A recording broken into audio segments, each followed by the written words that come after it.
Pour moi, c'est synonyme de qualité et c'est synonyme d'indépendance, c'est-à-dire que j'ai l'impression que c'est une information qui n'est pas aux mains d'intérêts privés et c'est une information qui essaye de faire ce qu'on appelle du service public, c'est-à-dire défendre l'intérêt général. Donc pour moi, c'est un bien extrêmement précieux.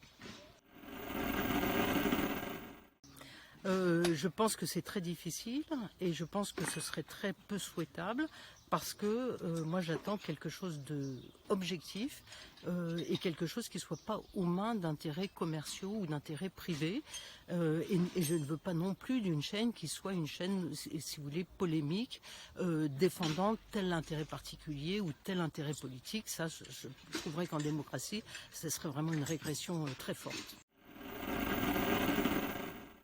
Alors sur la redevance, moi j'y suis pas très attachée parce que je constate quand même que les jeunes ont de moins en moins la télévision, que les ressources ont plutôt, si vous voulez, vont plutôt se tarir. En revanche, je pense qu'il faut absolument mettre en place un système de financement pérenne et surtout un système de financement où il y ait au fond un filtre entre l'argent public et le service public. C'est-à-dire qu'il ne faut pas que le politique le gouvernement, l'exécutif disent je vous donne telle somme à la condition que. Donc je pense que ça repose aussi sur un contrat entre les deux parties, c'est-à-dire il faut que l'audiovisuel public délivre une information de qualité, respectueuse des deniers qu'on lui fournit, mais que le politique ne considère pas cela comme sa chose.